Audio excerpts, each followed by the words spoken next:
Good morning guys! Kain po tayo. Breakfast, egg with onion, and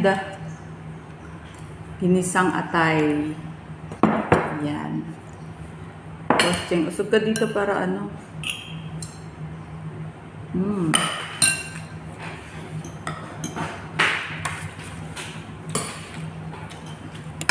Nagawa sinta?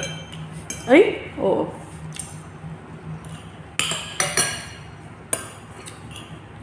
So, dalawa lang kaming kumakain ngayon kasi tulog pa yung mga kasama namin. Yung isa naman pumasok na sa school.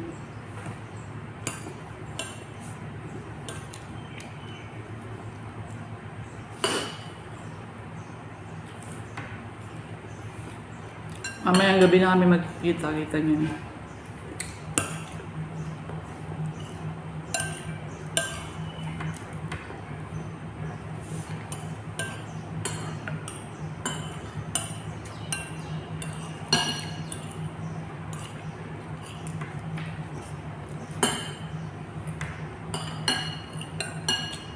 Yung kanin dito guys, iba sa atin, iba sa Pinas. Mabuhaghag siya. Mabuhaghag. Parang plastic, gano'n. Pero meron din namang bigas na katulad ng sa Pilipinas.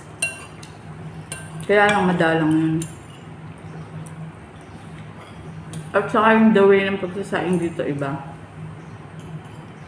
Dito, papakuluan mo ng tubig. Yung bigas, bababad pa kasi medyo brown siya eh. Bababad mo muna mga 15 minutes, ganun. Pakulo ka ng tubig, pag kumukulo na, lagay mo yung kanin. Ay, yung bigas. Tapos, budburan mo ng konting asin. Hindi uso yung rock salt dito, puro iodized. Kaya binubudburan ng asin kasi wala daw lasa yung kanin dito. Hindi katulad sa atin.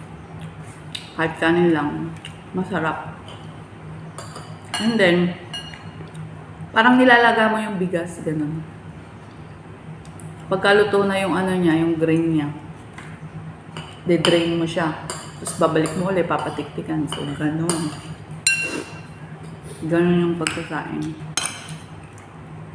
Ano? Tama? Tama daw.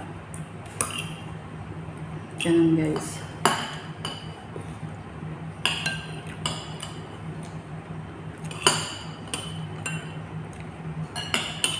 Nasanay na din kami kasi no choice. Kung hahanap kami ng masarap na bigas, own expense.